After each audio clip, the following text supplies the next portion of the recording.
are live. This week we're doing a special episode of the podcast. I'm in Jacksonville this week.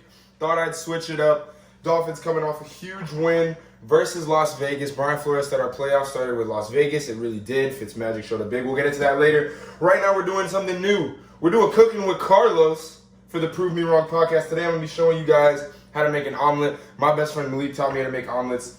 I think I make a pretty damn good omelet, so we're going to get into it as we talk about NFL Week 16. So right now we're chopping tomatoes, and we're going to get into Minnesota versus New Orleans. So this was really a shootout.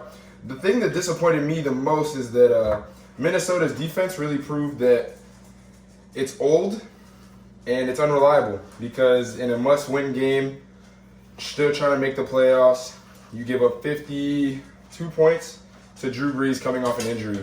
The defense used to be one of the things that held this team together and got these teams to the playoffs, and now it's a liability. And with Kirk Cousins, the quarterback, you can't win games with a bad defense. So there you go. Kamara had 6 TDs, ties an NFL record. Congratulations to Alvin Kamara. It was a huge Christmas Day special. Yeah.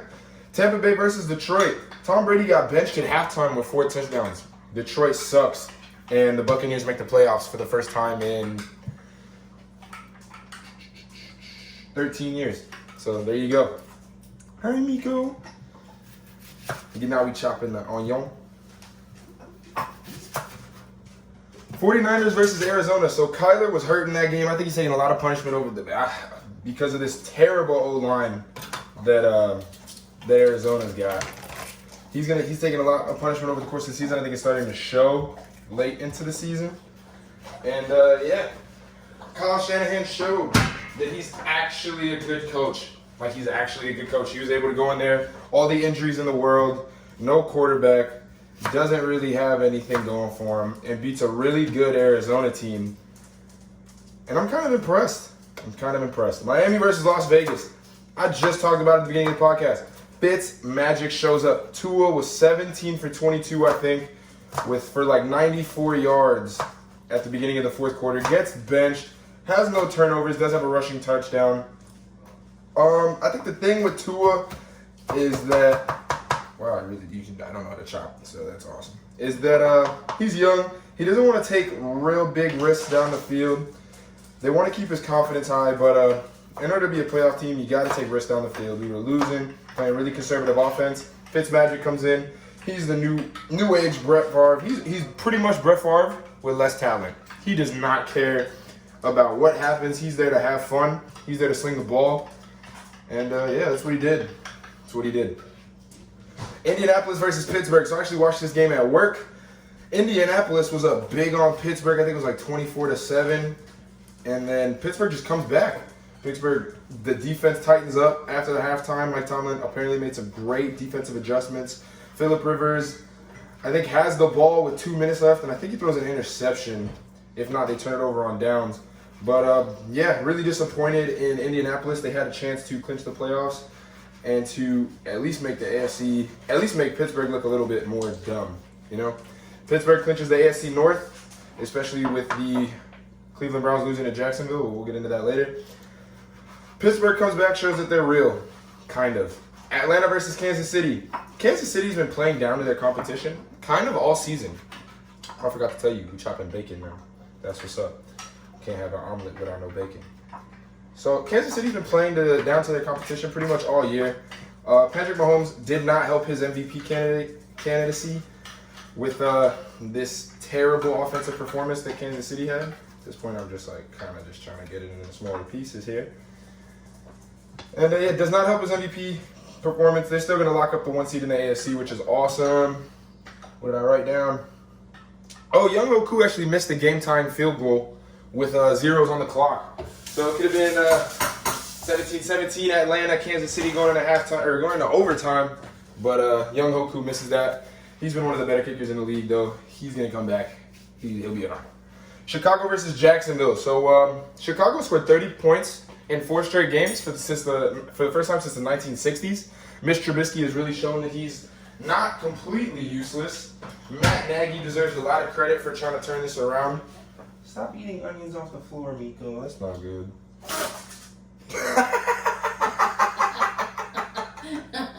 Oh, Miko. Oh, good boy. Oh, that sucks for Miko. Anyway, yeah, Mitchell Trubisky's really been turning it around. Matt Nagy deserves a lot of credit. Chicago's still looking to make the playoffs. They're still in it. Still looking to turn the season around. Bless you, Miko. Cincinnati versus Houston. Send help for Deshaun Watson. Houston does not deserve Deshaun Watson. They suck. He's awesome. So, yeah.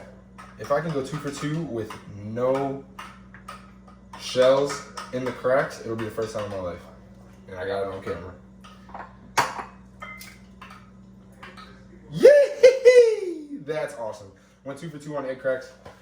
Yeah, send hope for Deshaun. Cincinnati has solved their head coaching problem. Zach Taylor, I really think, is the future of that team. He's really trying to turn the culture around. He's really making moves. They're a well-coached team. Cincinnati's 1-2 straight. They're looking forward to next season for them to get their guy Joe Burrow back. New York Giants versus the Baltimore Ravens. J.K. Dobbins is developing in one of the better young backs in the league. Baltimore continues to push for the playoffs. And New York is unlikely to clinch the NFC least, although I predicted them to do that early in the season. They fought valiantly, so they need a win next week, and they need a Washington loss, but it's not looking possible. New York, the Giants still are headed in the right direction. I think their head coach is awesome. Their quarterback is good enough. Their defense has life. Let's get on to the other New York team, Cleveland versus the Jets. The Jets actually won their second game of the season. They clinched the second pick. Cleveland kind of got screwed by COVID. They had their 4 best receivers out due to coronavirus protocols. So that sucks. I don't think it's anything bad for Cleveland. But yeah, it was bad for the Jets because with that win, they pretty much secured that they're not going to get Trevor Lawrence. Carolina versus Washington. So Washington keeps AFC least open since they took the L versus Carolina. Dwayne Haskins had 3 turnovers the first half, got benched. A couple days later, gets cut. He's was a first-round pick at quarterback, so that's definitely not good. He tweeted that he takes full responsibility for not meeting the standards of an NFL quarterback, and he should because he sucks. Matt Rule is really trying to make the Carolina Panthers win games. Like, really, really, really trying. Comes in, rookie head coach, did a great job at Baylor. He's been awesome. I actually need a fork. He's been awesome, and he's trying to turn Carolina around, and that's always good to see. Denver versus the Chargers. Herbert sets the rookie TD record, which is cool. He said he's thrown his 28 touchdown passes as a rook. Denver needs some offensive consistency for sure. Drew Lock is probably not the answer, but I think that Elway loves him.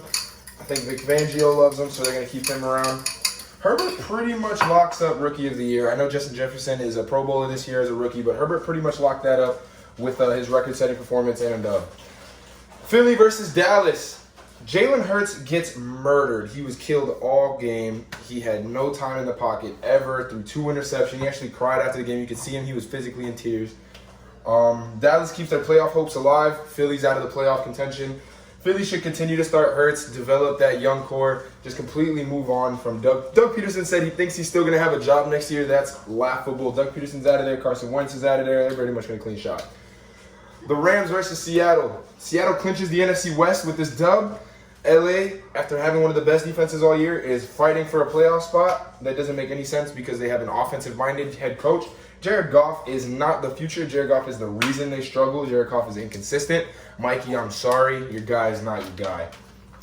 Tennessee versus Green Bay. So Green Bay actually just demolished Tennessee. It was 40-14. Devontae Adams, let me read you a stat line. 11 receptions, 142 yards, 3 touchdowns. He actually just joined the Madden 99 club. So good job, Devontae Adams. Aaron Rodgers came out earlier in the week and said that the best player he's ever played with is Charles Woodson, but now he needs to start adding Devontae Adams into that conversation. I think it's awesome Devontae Adams is finally coming out getting his respect. Aaron Rodgers as a true number 1 receiver. Tennessee played horrible, and Green Bay played their best. So, of course, the score is going to look like that. I still think both teams are really good. I'm not going to do a top 10 just because playoffs haven't come out. I want to do my top 10 teams for the playoffs next week. But, yeah. Buffalo versus New England. Josh Allen set the Buffalo single-season touchdown record with 1 game left still to play with 34. Jim Kelly actually tweeted after it happened. He was like, congratulations, all that. Jim Kelly, stand-up guy. Stephon Diggs, let me read you his stat line. I think it's more impressive than Devontae Adams. He had 9 receptions, 145 yards, 3 touchdowns. Cam was benched. I think he was benched in the 4th quarter. I wasn't really watching. All right, now that we got those eggs, we got the bacon, onions, tomatoes, let's get to la sazon. I like to add a little bit of paprika to my eggs. I don't know why, adds a little bit of flavor. I like it, just a little bit. Sprinkle on the top. This is what I call garlic powder. Ingredients, garlic. That's how you know it's good. So this is always, I think paprika and garlic are always a staple in my eggs. I always try to do that, just add a little bit of kick. We got the fancy pepper shakers today. Let's get that in there. Let's get that in there. I put some butter in this before it started. Let's turn this on. Put it on 4. You want to keep it at a low temperature so the eggs cook slowly. So I'm gonna drop that to 3, depending on how good your oven is. Got the salt, a little bit of salt. Don't worry, Mikey, I got you. Gotta make it spicy. Boom. I'm gonna mix all that up. So you don't put this on top of the eggs as they're cooking. You put it in the egg solution so that way it's perfectly in the eggs. You feel me? So we're gonna let this butter heat up. Raise that a little more. Gotta add the cheese. That'll be later with the bacon, the tomatoes, and the onions. All right, so we're actually gonna do our NFL midseason award, or our NFL, not midseason, our NFL end of season award predictions in a couple minutes with Anthony. Okay, Miss Cooking Channel. Kaylin loves it. This is cool. I really dig this this concept. I'm really hoping you guys do too. NFL Week 17. Let's make our predictions. Atlanta versus Tampa Bay. Going Tampa Bay. Why? Because Atlanta sucks and Tampa Bay doesn't. Dallas versus New York. I think New York needs to W more than Dallas, although I think Dallas has the better roster. I'd take New York's coaching staff, and I'll take New York's heart. Going New York over Dallas. New York Jets versus New England. New England's not the team they used to be. I'm going to go with the Jets just because they suck so bad at everything, and that includes losing when they need to. So I'm going to go with the Jets. The Jets are going to finish season 3-13 after starting 0-13. Sorry, Kenny's. Minnesota versus Detroit. I'm going to go Minnesota. Why? Because Justin Jefferson, I love that guy. He deserves better. I'm going to go Minnesota. Arizona versus the Rams. I'm going to go the Rams. I'm actually going to go Arizona. I'm not going the Rams. I highlighted Arizona, so that's what we're going with. Dad, keep your clothes on this time. I'm going to go Tennessee over Houston for sure. And then Kansas City over the Chargers. Happy New Year! This is the Happy New Year special. We are cooking our omelet. This butter is definitely getting a nice lick out of sizzle. We're going to pour our egg solution now. Jesus, can't do nothing. I know. Let me lower this a little bit more. I don't want... There we go. I didn't want the eggs to cook on impact in the pan. I want to give that time to kind of like saturate a little bit. Got that going. That's cool. We got New Orleans versus Carolina. I'm going to go New Orleans because Carolina's been underperforming. I do think this is going to be a great game, though. Pittsburgh versus Cleveland. Pittsburgh's going to sit Big Ben. Cleveland has been dealing with COVID again this week. I'm going to go Pittsburgh. Cleveland's probably going to miss out on the playoffs this year after going 10-6. Baltimore versus Cincinnati. I'm going to go Baltimore because that's just a bad matchup. Minnesota versus Buffalo. I'm going to go... Oh, that's a lie. I lied. Miami versus Buffalo. I'm going Miami. Go Fins. Fins up. I got my Fins koozie. Dad? You should hear what he said earlier about the Jets. They're on the street. I said the Jets are going to win. They're going to beat New England. Oh, they probably will. They probably will. Ooh, this is starting to get hot. So we're just going to rip a little of that and let the solution fall. We don't let that fall. Bring it to... What you want to do on an omelet here, this is what Malik taught me, is you want to bring the outsides in and then let what hasn't been cooked fill in those gaps. So that way when you fold it over, you have a nice thick base to go off. That's awesome. So now we're actually going to add our onions. I'm just going to sprinkle that on top. We're going to add our tomatoes. Can't have that without that. A little tomatoes in there. A little bit of bacon. Oh wait, no, I'm going to cook the bacon separately. That folded. Get another pan. Get another pan! This is why we have Lori. Mama knows best. See. Just go into the thing.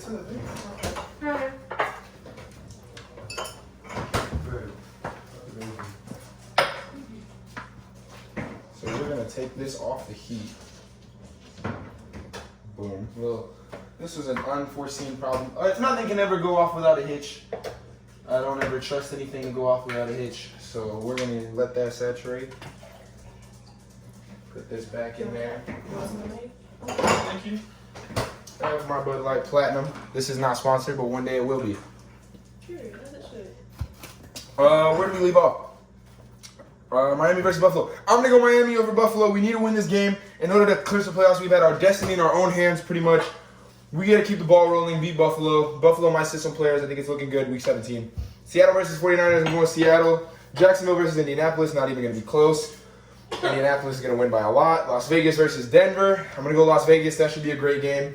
Green Bay versus Chicago. Chicago needs a win in order to get into the playoffs, but I'm definitely going Green Bay because they have the MVP for the season probably. We're going to talk about that later.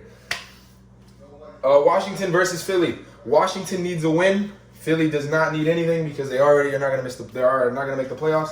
I'm going to go Washington. All right, on to the NBA. We usually have the Raw DJs here with their sound effects, so shout out to you guys. They're not dead. I'm just in Jacksonville. NBA Week 1. The Nets surge with KD and Kyrie. On the days that KD and Kyrie played, the Nets are looking good. Spencer Dinwiddie is out for the season, though, with a ACL tear. Warriors suck and can't shoot threes. I never thought I'd say those words, but that is what the NBA is looking like this season. Orlando is the only undefeated team as of New Year's Eve at 4-0. Cleveland is sitting at the 2 seed in the Eastern Conference at 3-1. I think all of that's going to change later on in the season. It's only been 1 week in the NBA. A lot of games to be played. The Clippers' only loss was without Kawhi. They lost by 51 points to the Mavericks. Other than that, they're 4-1, looking good. Ja Morant leaves the game in a wheelchair. This happened a couple days ago. Really sad to hear about Ja Morant. It looked like he just kind of rolled it real bad, so we're waiting on some type of injury update. I hope he's looking good later. Is this like 1, 3? That was weird. That was weird.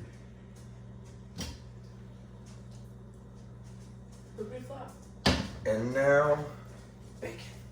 So we're going to put that later. This in here.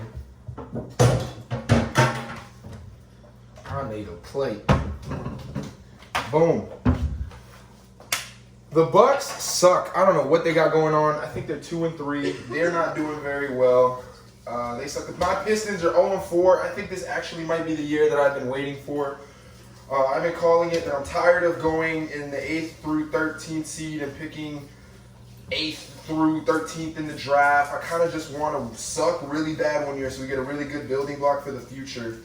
And I think that's going to be this year. We're starting off 0-4, which is honestly making my dreams come true. I love the Pistons, so I want them to suck. If you're a real Pistons fan, you understand my pain. Dallas and Denver are 1-3. Houston has 0 wins, they're 0-2. Washington has 0 wins, they're 0-4. LAL is still the title favorite, sitting at 3-2. Yeah, everybody thought the John Wall for Russell Westbrook thing would kind of blow up the internet, or would blow up the NBA, and both of those teams have 0 wins combined. That's kind of cool.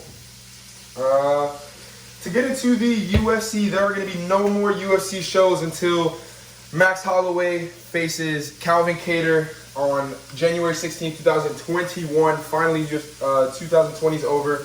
Let's get into some UFC awards, and since we're waiting on this bacon to be cooked and this omelet to be ready. So, card of the year. I'm going UFC 249, Gaethje versus Ferguson. Let me just break down that card for you. On UFC 249, Gaethje absolutely puts on a clinic versus Tony, dominates for 4.5 rounds, gets the TKO. That is the worst I've ever seen Tony perform. Cejudo actually retires this card. He TKOs Dominic Cruz. Very controversial stoppage, but he definitely deserves it. And Francis Ngannou KU's Jairzinho Rozenstruik after Rozenstruik talked all the amounts of crap in the world to Francis Ngannou, saying, oh, he was going to knock him out and this, that, and the third. And what happened is that Ngannou puts his lights out in under a minute. So that's awesome. Calvin Kattar earns his fight with Max Holloway that's coming up on the 16th with his TKO over Jeremy Stevens. That's a good one. Greg Hardy also dominated in a unanimous decision. Pettis beat Cerrone, which was a great fight. Alexei Oleinik beat Verdum, which was a great fight. Esparza beat Watterson, which shook up the strawweight division. And Vicente Luque TKO's Nico Price in an absolute banger.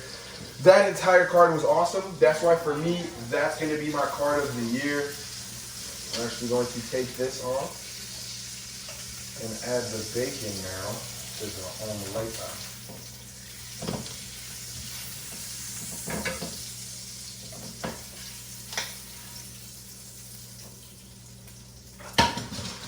Put that over there. Add that back to the heat.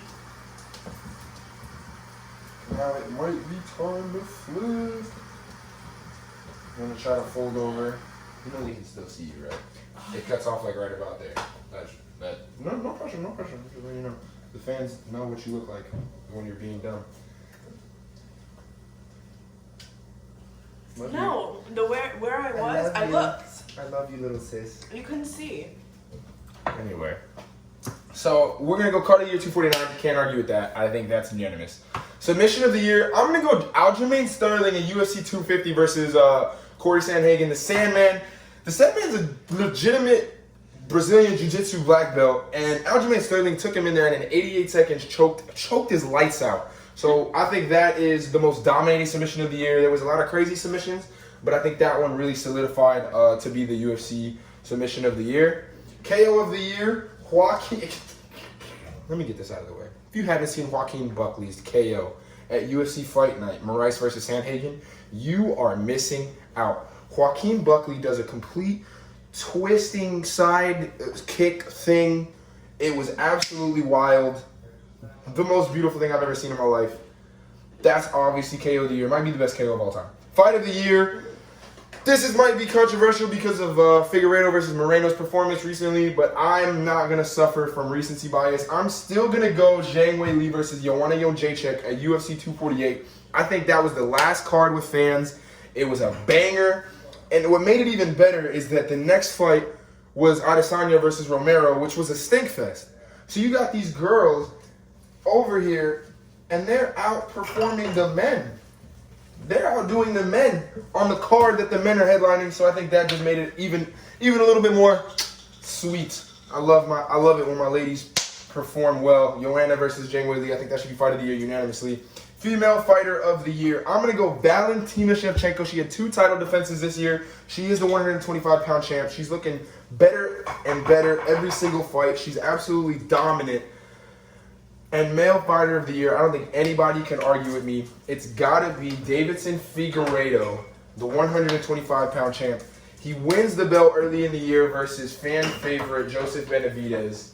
And then absolutely cooks the next guy he fights in Alex Perez. I think it was Alex Perez, but if it's not, still, who cares?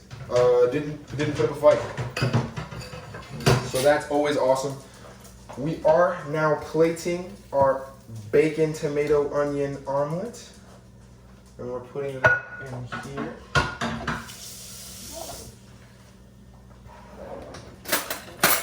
Boom. And that's cooking with Carlos. We just made an omelet while we did the podcast. This is cool. Huh? And yeah, that's Milk Fight of the Year. Anthony! I'm with Billy. Yo, come here. We got to do our NFL awards. There's still a lot of cream cheese, but just not a lot of jelly, so I have more jelly. Now we're waiting on Anthony. So, did you serve them this? So let's examine our omelet. No, bro. Let's examine this omelet. We're gonna cut down the middle here, I have really more jelly, but... and then Okay. boom. Look at that. Look at that. That's what I call quality omeletry right there. And we did that all together while learning about sports. Isn't that beautiful? Isn't that what America's all about? I love it. Go get your stepson, please. Mm-hmm. Go get your son, please. The fans cannot wait. She's a go-getter. He's probably playing Madden. He is playing mine. These are my favorite.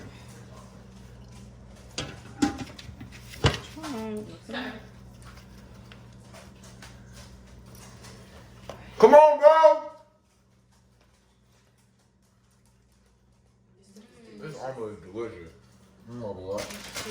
I I didn't even add cheese. And just shows you don't need cheese for it to be delicious. That just goes to show you don't need cheese. The cheese is always wanted, so we're just gonna do that. I'm gonna put your game in and take the loss for you. Put it in the microwave or something. That's awesome. Make that cheese. Do you have your paper with all your picks? No. All right. So midway through the season, I did a predictions, and MVP I predicted was gonna be Russell Wilson. That. We know that's not happening. That's awful. My pick now is definitely going to be Patty Mahomes. I got Aaron Rodgers. Yeah, Aaron Rodgers. Aaron Rodgers is sitting at the favorite right now, so Aaron Rodgers. I'm not mad at the Aaron Rodgers pick. Offensive Player of the Year. I thought it was either going to be Henry or Cook, and right now I picked Henry, and the favorites looking like Henry. See, You guys are so cute with your matching earrings. I said. What? Oh my I had god! Is he in the shot? These aren't matching. Let me see. This is a. Yeah, this is full. a Okay, print. like had almost everything. matching, like kind of matching, like you tried really fucking Okay. hard. Like what they already had. I had him first. Well, anyway, Oh. I had 3 people. I had Mahomes, Kamara, and Devontae. What happened? Those are my. So we're just forgetting that Derrick Henry's ran for 1,600 I yards. completely forgot about Derrick Henry. Okay. So I can see Henry getting it too. All right. Defensive Player of the Year. I thought it was either going to be T.J. Watt or Aaron Donald. Right now, I'm picking Xavier Howard because he's forced a turnover in 7 straight games. Alright, I'm gonna go And he leads the NFL in interceptions. So that might be biased, but the favorite right now to win is T.J. Watt. Yeah, I said Aaron Donald. You said Aaron D. now? Yeah, it's not a bad pick at all. Offensive Rookie of the Year. Midway through the season, I said it was either going to be Burrow or Herbert. Right now, I'm saying it's going to be Herbert. Why not because Burrow? Because Burrow got hurt halfway through the season. Yeah, I'm just kidding. Okay. He has me blown out. I'm picking Herbert over Justin Jefferson. Even though Justin Jefferson's a Pro Bowler, everybody shines on the quarterback, so I'm picking Herbert, and he's also the favorite as of right now. So I said Herbert for that one. Okay. Defensive Player of the Year. Chase Young. At the middle of the season, I put it was either Patrick Queen for the Ravens or Chase Young for the Redskins. Chase Young. Right now, my pick is going to be Chase Young. The favorite is still Chase Young. Chase Young's been having one of the best rookie seasons I've ever seen. He's getting triple teamed at 21 years old, which I think is crazy. Yeah. Coach of the Year. I don't know. Yeah, you don't know much about football like that. Yeah. You know players, you don't know teams. So halfway through the year, I predicted that Brian Flores was going to win Coach of the Year. My prediction right now is that Brian Flores will win Coach of the Year, but the favorites right now is Sean McDermott from Buffalo, with Brian Flores trailing right behind him. All right. And that wraps it up. Let me get to my thank yous. This is going to be the last. What's wrong with you, man? Bro, what's wrong with you? This is the last podcast of 2020. We're 15 deep. I love doing this podcast every week. It's been awesome. Thanks to the Raw DJs as always. Without you guys, I wouldn't have been able to start. Thanks to my mama. She gave me the inspiration to start. Thanks to Dad and Lori. They always watch my podcast. Dad always calls me to tell me that I'm wrong about the Jets losing. Even though 13 out of 16 times I was not wrong about the Jets losing. We're going to be drinking Bud Light Platinum. Thank you to Mikey for appearing on a podcast. Thank you for Blue for appearing on a podcast. And now thank you to Anthony for appearing on a podcast. Thank you to Malene for always coming with me to my shows and my tapings and hearing me talk about sports 99% of the time. I love everybody. I love everybody that you meet. And that's a wrap on 2020. You want to hit the record button?